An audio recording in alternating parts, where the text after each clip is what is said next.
And we're live? Yes. Yeah, all right. Well, welcome everyone. Thanks for tuning in again to the JIT radio. We have a really special one today. We have it's something new we haven't done before, a group podcast, a group conversation. And we have Michael once again. You may have seen him from previous interviews, previous podcasts. And we have some other special guests. We have Gia. Yeah, say hello, Gia. Hi. We have Felly. Hey. What to do? And we have Corey. What's up, Corey? Hey, what's up? So just to set the stage for today's conversation, I'm going to share a little bit of, just paint a picture of what we can experience. So imagine having to pay for rent, enroll to school, having to buy a car or purchase insurance, all at the same time. And having to do that without the support of family.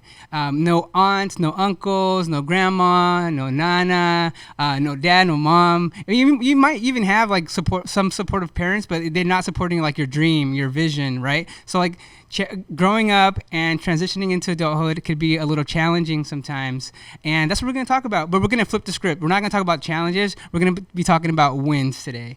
And celebrating some of the cool stuff that we've accomplished. And that's what we're going to be talking about with you guys. So we're going to start off with Gia. So Gia, say hello. You can say hello again. Hello. My name is Gia. And do I just kind of give the overview of what I was going to discuss? Yeah. I can set you up if you want. Sure. Let's see. Let's see how Yeah. you So before we invited you all, we asked you to share one thing you guys have accomplished, and then one tip that you guys would like to share with the audience. And so for you, Gia, you specifically said that one of the biggest personal growth moments that you have experienced is learning how to be comfortable on your own. Mm-hmm. So tell me more about that. Yes. So growing up, I didn't really have that, that family set up. So then I always cling to whoever was around, like aunts, uncles, friends. And so I just kind of always had somebody around. And I didn't like to be alone. And that was something I had to really come to terms with recently last year actually, which was probably 8 months ago. I moved out on my own, and it was scary, but not because I was living on my own, but just the fact of having to deal with the silence and being alone and not having anyone there to go to the next room and say what's up. But dealing with that, it was a struggle for me. I just was I didn't want to be alone. I didn't want to do anything by myself. I always wanted a friend to be with me. But what I did during that time was I kind of do extremes. So I was my extreme was that I went and fostered 4 puppies, and they were I think they were 5 weeks old.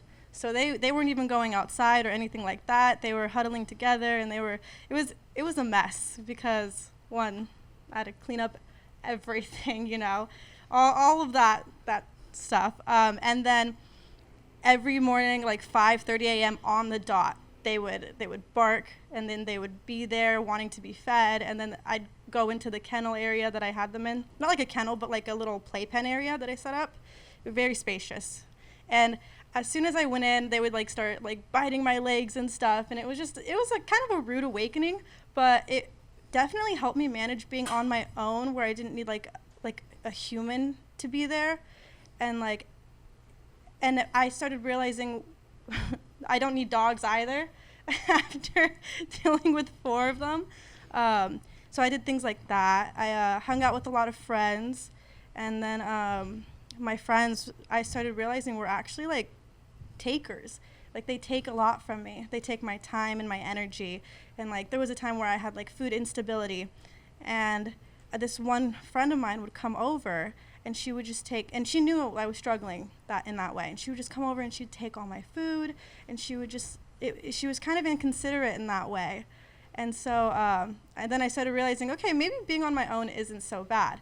And I kind of branched out and started doing things on my own. I go to the gym a lot by myself, go for walks. I went to Balboa yesterday by myself and did some work for scholarships.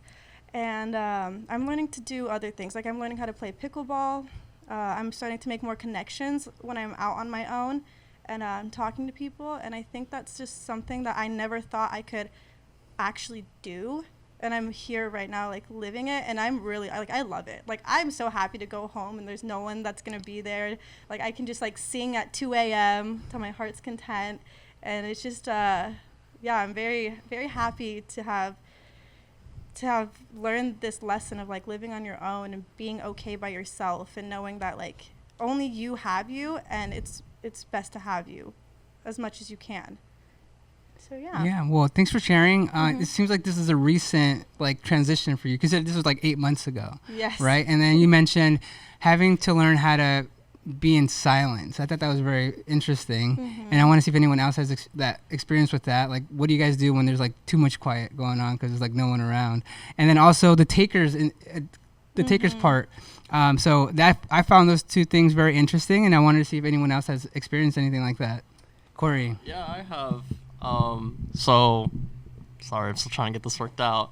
The last time I lived by myself was in 2021, and I was struggling with my mental health, and from that point on, I kind of just knew that I did not like living by myself. I found it to not be healthy for me, and I just liked having people around. I liked having someone to go home to. But now I'm kind of getting to the point in my life where I am looking forward to living on my own. My lease ends in July, and I'm starting to look for one-bedroom apartments, and I'm kind of looking forward to being on my own, because I just like coming home and not having to clean up after another person's probably a big thing for me. And I just like coming home and having peace in my apartment, and just quiet, a nice cool apartment, a nice cool pillow. I struggled with taking care of myself. I struggled doing my dishes. I struggled brushing my hair. I struggled doing the very basic things during the time that I lived by myself in 2021. And I was in an action housing under like the foster youth thing in like Pennsylvania, and it was great. The rent was cheap, but it just wasn't healthy for me. And I didn't really realize that until I moved out here. I always tell the story about how I even moved out here. I moved out here on my day off from work without telling anybody, and I didn't tell anybody, and I didn't tell anybody until I was in New Jersey. And then when I actually got to San Diego, I sent a text to my mom, I sent a text to my job, and like my whole life changed. It's absolutely insane how far I've come in the 2.5 years that I've lived here. Because I just feel more confident in my decision making. I started going to the gym about 1.5 years ago, and it's probably been one of the most rewarding things for me, and it's kept me in check for my mental health. And so yeah, living by yourself, it's difficult. I think the thing I hate most about it is doing dishes. I don't like doing them at all, and I'm very grateful I have a dishwasher right now. So, yeah, that peace of mind of just coming home and not having to clean up after somebody. You just get off of work and you can just do your own way of things, have your things in a place, they never move. That's just peace to me. So it's very powerful. Thank you, Corey. I've met you when you first came in to get to know just in time, and I've seen you grow a lot. So I'm very proud of who you are, and seeing your what you're doing to make a better life for yourself. So thank you for sharing. And Feli, I was just interested. I see you like nodding, and I'm really interested about that taker conversation. So what have you had that experience where people just like take from you, and maybe like give some advice on like what you've done to avoid those type of people, or to yeah, I think that in life there's always going to be individuals that we run into that maybe show up in that way. So avoiding them is probably challenging, but learning how do we have healthy boundaries with ourselves to not allow that to happen again, right? So if someone is doing something that makes you uncomfortable, speaking up for yourself that you are not okay with that, and if they continue to do it, you're maybe going to have to reevaluate the friendship, or you're going to need to take some space, whatever it is for you, but just establishing that boundary so that you know that if they really care about you and want to be in your life, they won't cross that boundary. At that point, if they do, then okay, maybe this isn't the best relationship for me to have in my life, And that can be in a work environment, intimate relationships, friendships, all relationships. Yeah. So having some healthy boundaries established and understanding like what your own like boundaries are. I think sometimes that's really like the struggle sometimes, because you may know what your boundaries are, but like letting other people know, like, okay, I'm not gonna let you do that, or you can't stay here for that long, or that's you ask for that amount of money like constantly. So I think what I hear you say is that knowing what your boundaries are and like getting used to like saying, okay, no, that's like you're crossing the line at that point. Yeah, maybe asking ourselves, like, what is my boundary? Is this a boundary for me? Like, if it makes me feel uncomfortable, just having those internal conversations with ourselves of like what we want it to look like. It can be scary, it can be daunting. Like, I had a situation happen recently where I talked to a friend about it, and she's like, you just need to establish that boundary and let them know respectfully. I have somebody else guiding me on this topic, so right now I'm not taking any more feedback from individuals. And that to me was like, oh, okay. Like, I feel, it's almost like we feel bad to have those boundaries, but we deserve to have those boundaries because it's what keeps us safe and allows us to be protected within ourselves. Yeah, it keeps you healthy too. So you just reminded me, I had someone talk to me about their partner and how they were going through it, a little rough patch. And then I said, well, have you ever like listed down your own values and what you want in your perfect ideal partner? And they're like, they literally scratched their head. They're like, no, I haven't done that. And like what you're describing to me is like bad, like negative behavior. And does that align with the person that you see as a perfect partner, right? Like that's like in a relationship sense about boundaries. But I love what you mentioned, like understanding your boundaries, so that like, okay, this is like a bad situation I'm experiencing, or that person is not here for my benefit. So I really like that you mentioned the boundaries. Gia, do you want to close this off with some other things you've done to overcome the silence in the apartment?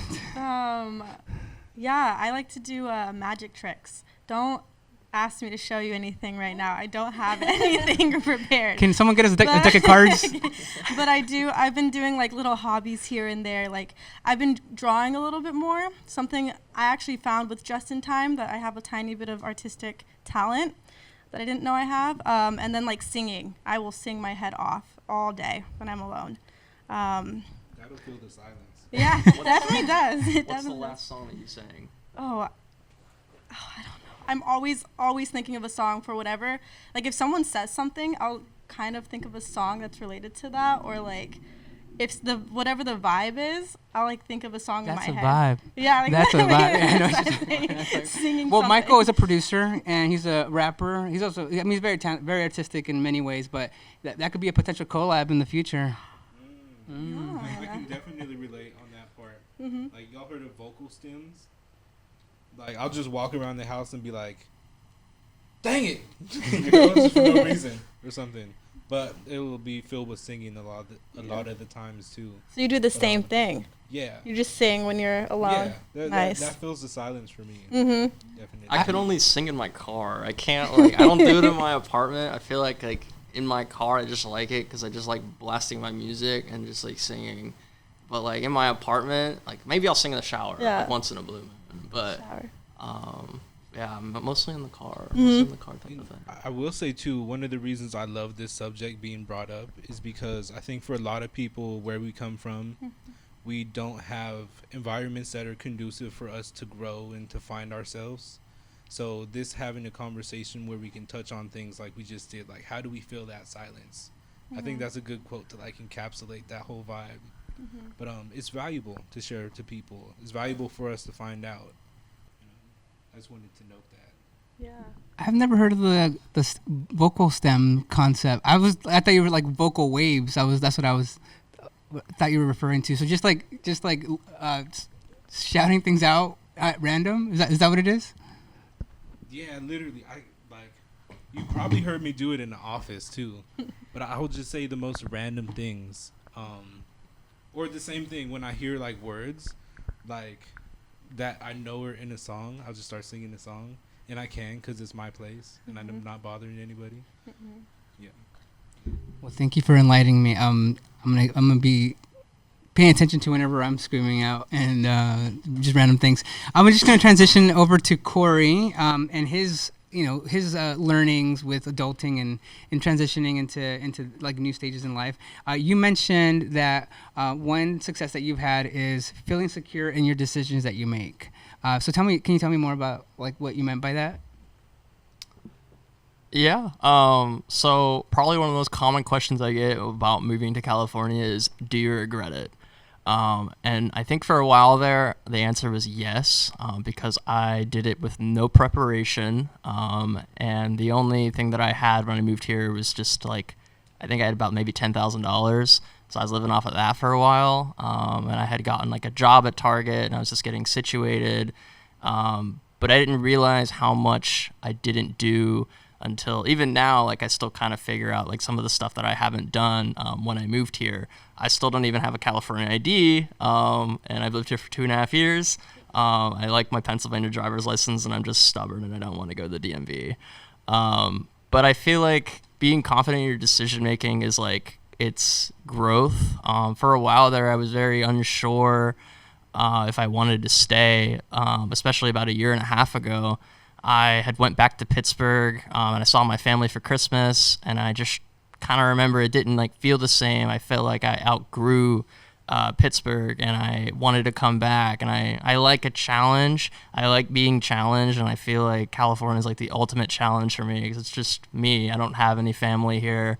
I am left up to my own choices and decisions, and so being confident in the decision making of coming back to California and being like, nah, like I want to stay here, like that's very powerful for me. And I always talk to my friends about at home about being in California. I want my friends to visit in California. I think I'd be the best tour guide ever. I work at a hotel, and I feel like that's the other thing about probably being here. I had never even thought about working at a hotel until I moved here, and I work at like a little small property next to the beach, and I didn't realize how much I grew there until I interviewed for my new job that I just got at the Gaylord Pacific opening up in Chula Vista. Please book. And but it was kind of insane because the whole interview process was insane to me, and one word to describe the whole experience was perseverance. I had started waiting in line at 8:30 in the morning, and I did not get interviewed until 2 o'clock, and then my second interview was around 4 o'clock. So I literally spent my whole day just to get a job. It was not handed to me on a silver spoon. I had to work hard for it and interview and just flaunt my experience and just talk about how I want to make the guest, enjoy their stay and everything like that. So yeah. Well, thank you. I sorry to chime in. What I hear you say is that what the sense I'm getting is that you have a vision for like what you want in your life, and sometimes it requires to take a leap of faith and like sticking through with it. And what you do, like you just mentioned yourself, you persevere. So I'm interested in hearing if anyone has like made a big decision and just like thought about like, man, that wasn't a really good decision. So just, has anyone had that happen? That wasn't a good decision? That wasn't like, oh man, it could be a good decision too, but I'm just thinking like, man, I should not have done that. Like an impulsive decision. Impulsive decision, that's a good way of putting it. With like, because I didn't even think about the logistics. I was like, I got into a car accident, and I just kind of thought like, I'm sick of working at this dead-end job, and I just really want to escape my situation. And so I had like gone off, based off of a conversation I had with somebody. They said that they had just moved somewhere without telling anybody, and I just kind of took inspiration from that and took a leap of faith. And like I said, I don't regret it. I feel like I've grown a lot, and you don't know it until you try it, type of thing. Definitely. So for me, it's all my impulsive decisions turn out great because I make Love them that. And I think like one of the themes that's like underlying what you're saying is I've heard this definition put that confidence equates to keeping promises that you make to yourself.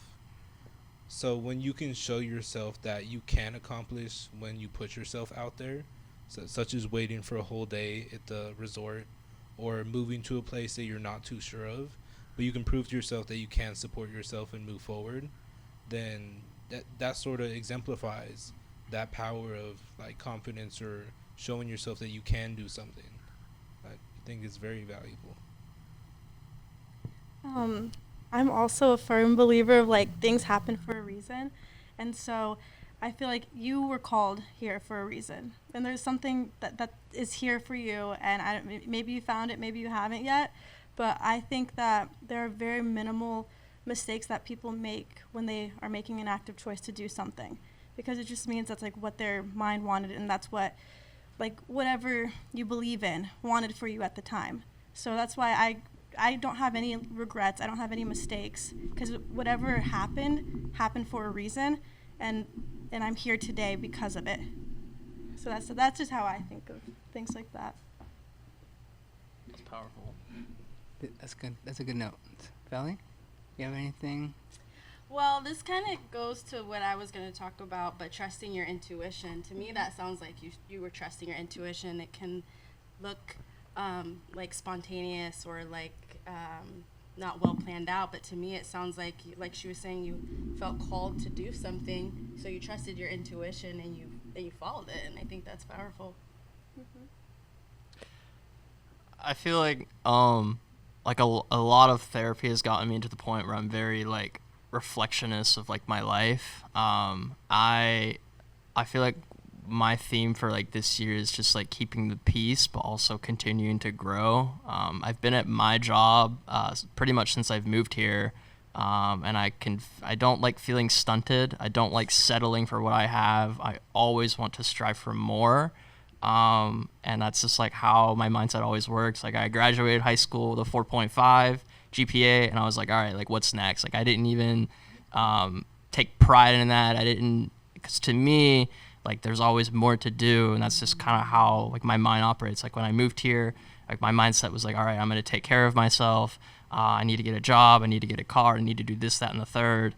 And kind of now I'm more interested in just like trusting the process of starting this new job. I'm starting up school, and probably traveling a little bit more, just having a little bit more fun. I still go to the gym, which has probably been like the number one thing that's like kept me on track, and I go with my friend, and it's just like we just goof around at the gym, and it's just honestly so fun. And sometimes I forget that I'm lifting hundreds of pounds because we're just laughing all the time. So yeah. One thing you just said right now is you always try to go for the next thing. You said you got a 4.5 GPA, and you still were like, okay, what's the next thing I got to do? I think it's important to just take a moment to take a breath and like live in the moment and like be grateful for that big accomplishment. Like actually recognize it and live it, like experience it. Like this is actually good for me, and I did that. Like that goes for all of you guys. You guys do a lot of cool stuff. Like GA, you're going to college. Felly, you got your career, and you take a moment to be grateful and like, you know what, I did that. I did this for myself. And like sometimes you just go through the motions of life, and that's something I should have done like a lot when I was younger. Just pat myself on the back. So just giving you a reminder to just recognize those little like achievable moments and like dive into them and experience it and let that like feel grateful about that. Let it marinate. Let it marinate. Something else I want to marinate in is the next conversation. Next topic. Transition. Okay, all right. I'm trying to work on my transitions. That wasn't the best transition, but I'm working on them. So, Felly, one of the biggest challenges that you said you've overcome is learning to reparent yourself. I think this is a very, very interesting topic, and I want to see what you would like to share about that. Yeah, so, I mean, this has definitely been a journey. I think it still is a journey. But one thing that I learned in therapy was like rewriting the narrative for myself. And so much of the negative self-talk that I had about myself was not my own voice. It was the voice of the caretakers or the guardians that I had saying that I wasn't going to amount to much, that I wasn't capable, that I wasn't strong, that I wasn't powerful. So learning how to tell myself that I am powerful, that I am capable, and that I can do whatever it is that I want to do or feel that I need to do, because our thoughts are so powerful, and the more like negative talk that we have to ourselves, the more our brain like recognizes that and makes it real for ourselves. So yeah, I think that just like combating those negative self-talks with positive self-talk. If I notice that I'm feeling like, oh, I'm not good enough, then I tell myself, no, you are good enough. Like, you are deserving. And I think that in this population and like how we were raised, it can, or at least for me, it's felt like maybe I'm not good enough or I'm not deserving. Definitely always have to remind myself that I'm deserving, because I feel like having inadequate family and resources, it made me feel like I'm not deserving, that I didn't have these things. But I don't want to cry. Just reminding myself that I am deserving. We all are deserving. Yeah. We all are. So. Yes, you are. Yeah. I have something to say about that. Thank you for sharing. Thank you for sharing. That was very powerful. I took a test about like my trauma, and I had discovered it all stemmed from like abandonment. And I feel like for a while there in my life, like I had always like thought in my head, like, I'm not enough. I'm not enough for my parents. I'm not enough for this person. I'm not enough for this foster home. And I actually have a dry erase board in my room right now, and it just says like, I am enough. And it's like right next to my wardrobe, and I just try to read that every day. I have like a small little like list of people that like I tell myself that truly do care about me, and I just try to like focus on what I could control. And I try to remind myself that like I built my life out here. It wasn't like funded by somebody. It wasn't given to me. I'm the one that carved my own identity out into San Diego. And I had not really known what home felt like until I moved here. Home is like where you decide it is, and I didn't kind of realize that until I moved here. I say I'm from Pittsburgh, but my home is San Diego, and that's what keeps me coming back. It's what keeps me working here. That's why I'll be working at another resort opening up, and I'm very excited for the opportunities that are coming up. Even my new job, sometimes I'll tell myself like, do I deserve this? And I tell myself that I worked hard for it, so of course I deserve it. It wasn't given to me. I waited in that line for a long period of time to get it, and I was the one that was picked out of thousands of people. So I just try to remain focused on what I can control and what I've achieved since being here. Snaps. Definitely snaps. You wanted to say something, Kelly? No? Oh. One thing I like that you said that you have on your whiteboard, I am enough. And just something so simple as like writing that. I was going to say, we recently gave out some affirmation cards in our Rise to Resilience event. And I've been literally opening one up every single morning, like first thing before I even get my 4 cups of coffee, before I get my jitters on, just to program the brain like this is a happy thought to start your day off. And even if you don't have them, just writing those, you can just Google like give me 10 affirmations, ChatGPT for this week, and just to set your brain up for success. Because you mentioned, Feli, the negative self-talk. I think we all experience that. And like, again, it's like understanding when you hear that negative self-talk and like identifying it, like the same thing as the boundaries. It's like knowing like what those negative self-talk, little voice in yourself sound like and look like, and when they come up, and then shifting that narrative, like you said, and telling the opposite of what the voice could be, and that's like rewiring yourself. Someone said the I Am app is also good for affirmations. So yeah, what you're doing right there, and this is something like in psychology, is that once you identify the negative self-talk and like switch it up, is like you're rewiring your own brain to like have different pathways. So it's like, I think it all starts with like taking it slower and understanding, okay, that was a negative self-talk that I just experienced, and like what will be a positive flip on that. So I'm trying to think of an example. Is like you go to the gym, right, and you're like, you worked out for an hour, and you're like, I still don't look like the image I have in mind, or I still haven't lost the 20 pounds that I'm trying to get to. But instead you should go out like, hey, I got an hour in today, and I feel proud of myself for actually, making time out of the day to go out and work on myself and do something healthy and productive for myself. So that's just like a workout example, but try and identify when those negative voices come in. And it's crazy because like you mentioned, like that voice might not even be yours, right? And it's like so interesting to think about where like how our environment plays a big role in like who we are, like our personality, our characteristics. And so it's just interesting to think about, and also to like move forward and surround yourself with positive people, positive things, so that you attract that energy and you exude that energy as well. Sorry, I don't want to talk too much, but anyone else want to chime in on the reparenting topic? Yeah, I'll chime in. I think it's another great topic, because especially and I don't want to project this on anybody, but I mean, where I come from, I wasn't taught modes of self-care or a lot of things that lended itself to growth, and quite the opposite, like domestic violence and arguing, etc. But so it's worth noting that we're trained that way in a way in the past. So it's going to take training to overcome that and then exceed that as well.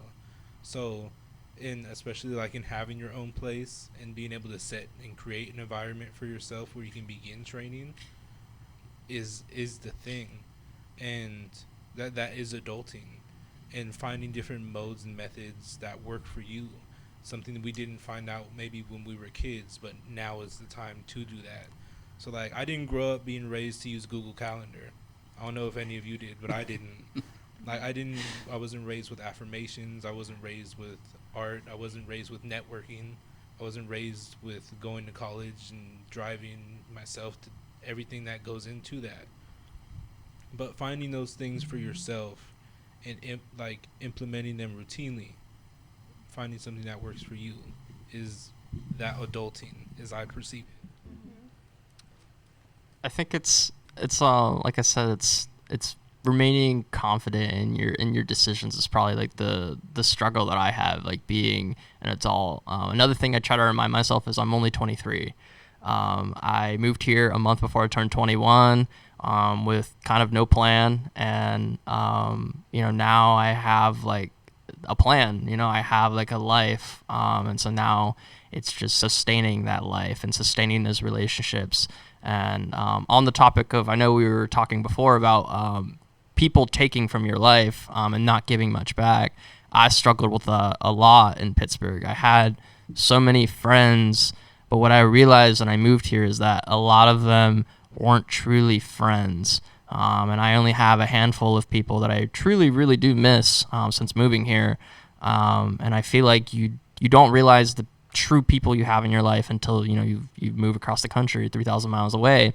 And so now, like my life now, all the friends that I see, I value, and I really do care about them. And I've kind of noticed that having negative people in your life is it's taxing on your mental health. It could tax your decisions. I was seeing this girl for maybe about 2 months, and what I realized, especially like 2 weeks ago, I was like, this is unhealthy for me.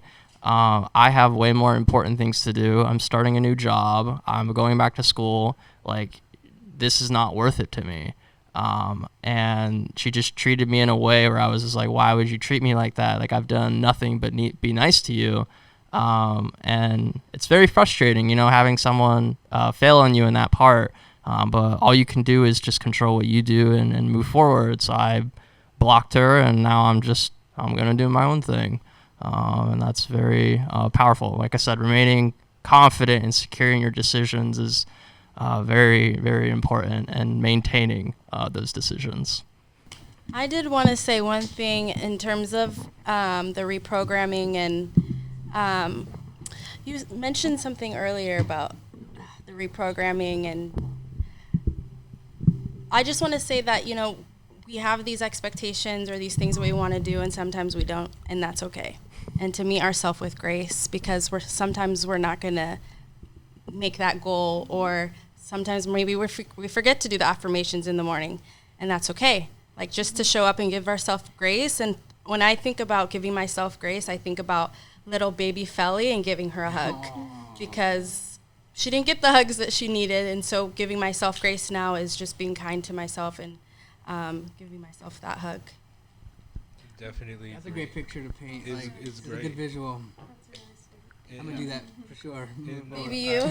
Maybe me. Yeah. I came to a similar conclusion in therapy with my therapist, and she asked me like the issue I was having, and I'm like, I find myself in the kitchen just sitting there wondering like why even do anything? And she encouraged me to do this. She's like, do you have a picture of you when you were like a little kid in your room? And I was like, yeah, let me grab it. And I grab it and I show her. She's like, oh. Now, all that negative self-talk that you're having on yourself, telling you that you're not worth it, that you don't deserve any of this, you're telling that little kid that. Yep. I'm like, oh. Yep. I'm like, that's rude. Ouch. Yeah. Say the least. But I'm glad you brought it up because I would have brought it up regardless. And like adulting, if we look at it, it is taking care of that kid. Mm-hmm. Like where that kid wasn't taken care of in the past. Yeah. Now we're set up to do it Nurture. for ourselves. You're nurturing your Precisely. kid. Yeah. One thing, Michael, that you just said, adulting is learning how to create like a new version of yourself. And of course, there's like the responsibilities of like paying bills, and but I really like how you said adulting is changing some of the self-talks, changing some of the things you were taught, and that was very interesting. That was a good little insight. Shout out to my therapist. I know. Shout out to therapy. I was gonna say on the topic of therapy, I remember maybe 4 or 5 months ago, I had told my therapist, I was like, when I had seen therapists when I was a kid, they always told me, look at yourself in the mirror and say these words, I'm enough, I'm this, I'm that. And I was like, that's just stupid to me. I couldn't do it.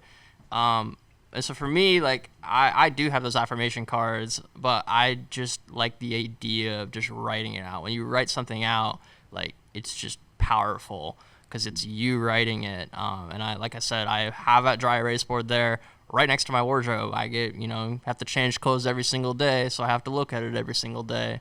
And so I think for me, it's just staying true to, like I said, what I can control.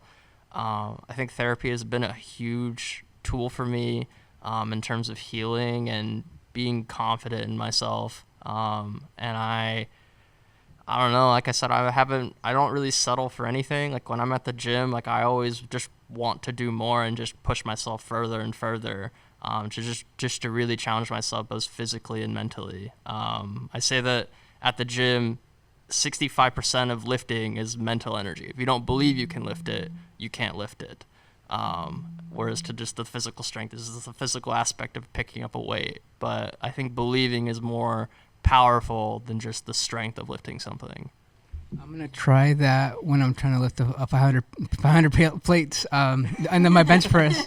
It's 75% is believing. I believe. I just want to mention those who are watching, we do offer free therapy here at Just in Time. And, we help even those who are between 18 to 26 and even after the 26 age range. So you guys better take advantage of that. And if you guys have questions, you guys can comment in the chat or, go to our website, jitfosteryouth.org. And I was going to say something I totally forgot. But, yeah, I'm definitely going to believe. Anyone want to say anything else? No? How are you feeling? It's great. I think it's a great conversation. Yeah. Was there another topic? I know. Music. We should talk about music. On the topic of mental health, another thing that's probably changed how I outlook on life, because I feel like for a while, especially in my teenage years, like I just remember I woke up and I felt like sludge. I just felt like shit all the time, part of my French, and I just didn't know why, and I just felt like I was just drowning kind of, and part of the reason was the music that I was listening to, and I didn't really realize that until in this last year and a half. Like I just listened to just a broad range of stuff. Probably the most interesting thing I listened to video game music remixed into like EDM and like metal. That's probably the most interesting thing that I found. and I just like listening to different kinds of music. I've been on a huge Kendrick Lamar binge recently. I love 21 Pilots. I love the Driver era, and I am super into EDM. And I just feel like listening to that broad range of music rather than like listening to just strictly sad music about my life has just been very rewarding for me. And again, I feel like it ties into affirmations, because if you're just listening to that type of stuff, it just further makes you feel like you're drowning more and more and more. So just like ripping that Band-Aid off and being like, you know what, like I don't feel like I want to listen to that today, and I want to listen to this other thing that's going to make me feel a bit more ready. I listen to music on the way to work to get myself ready for work. I listen to music on the way here to get me ready for this podcast, and it's just it's a way to amp yourself up and get ready for whatever you're about to do. Yeah, music is healing. Full show. I still believe. Go ahead. I was just gonna say, on the topic of music, of just, I guess this kind of ties into just like being mindful of the things that we consume in life in general, when it comes to music, when it comes to media, when it comes to our relationships, because it does affect us. It influences us in some way. It's either going to be negative or positive, and so I like that you said that about the music, because yeah, if you're listening to sad music all the time, or maybe you're just scrolling and you see the news, everything that's going on right now, it's a lot. It affects your mind. And so taking that time to just like be mindful of like what we're consuming and how often we consume it. Definitely. Yeah. There's a quote like, you're the sum of the closest 5 friends you hang out with.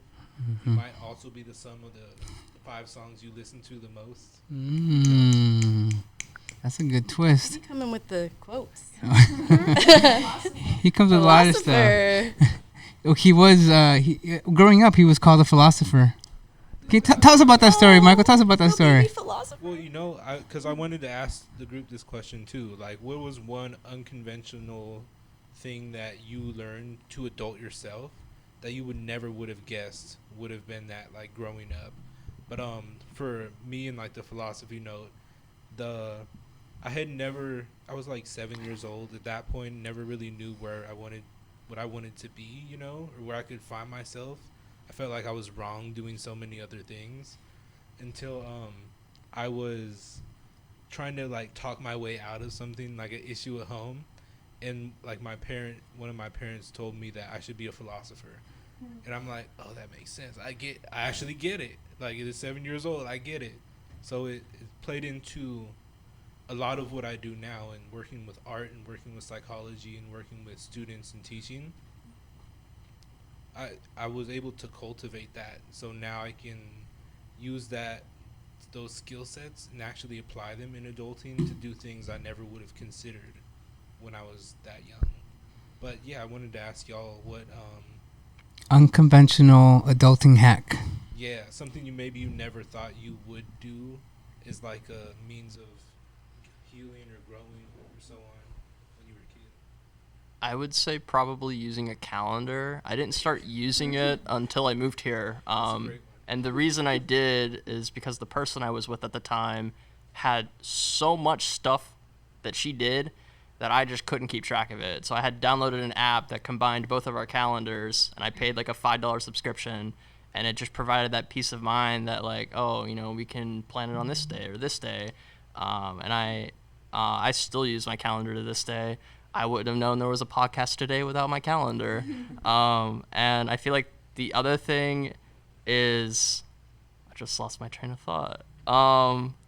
Probably budgeting and just finances in general. I'm a big numbers guy, and I'm very grateful that like I keep up with my finances and I'm just constantly aware of it. There are a lot of people in my life that like kind of just, I'm not that much in debt, like I'm just gonna kind of forget about it. But for me, like, I need to be constantly aware of it, and just budgeting for it and just keeping yourself accountable for the things that you're buying.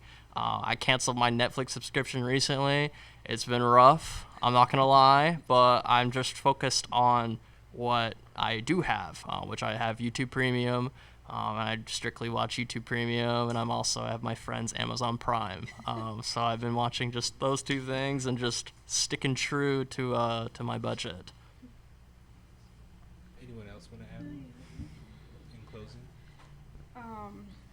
I was trying to think of something, but I think for what really helped me that I was very much against, kind of like what Corey said, was like therapy. I grew up and I was like, oh, therapy doesn't work. They just want to collect a check, and that's all they're there for. And I just always had that like negative mindset about it. But then I did start really kind of needing the support from, I think, someone outside of like friends and family.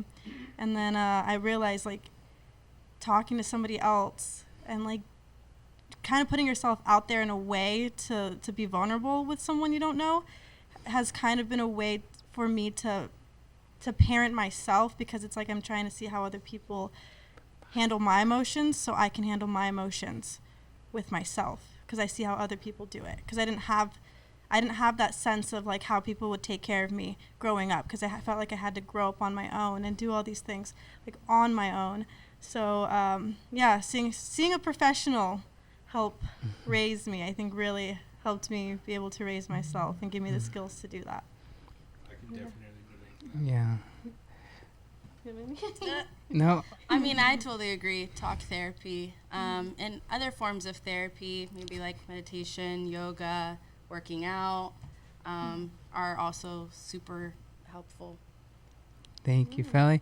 So I'm just going to wrap it up. Thank you guys for joining us today. I hope you had as much fun as I had learning about you guys. I learned a lot about you guys. And just to recap, like some of the main points that we just discussed about is, Gia shared about, learning to be okay with silence.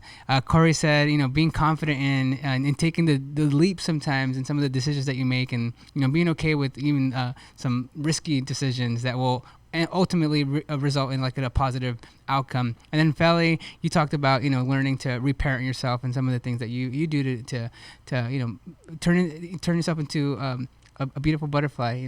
After experiencing some of the things that we can go through. And one thing I did want to share that Felly mentioned in her notes was our body is a home and safe space. It's important to keep our home clean from the inside out. When it comes to food we consume, to the media we consume, it all has an influence on our state of in our space. So you kind of alluded to it earlier, and I just wanted to close this off with that. I think that's a very powerful statement. Understanding that this is our temple, and doing everything to take care of it. The little things, the big things, music, food, whatever it is. We gotta take care of ourselves. And like Michael said, adulting is learning how to create a new version, a better version of yourself, along with all the bills and all that other stuff. And then, in the words of Corey, you gotta believe 75% of the time. That's all it is.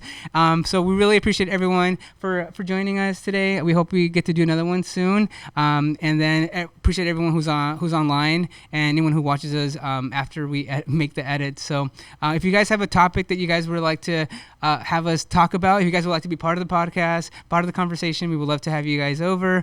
And this is Just in Time, and we're out. Thank you. Thank you. Bye.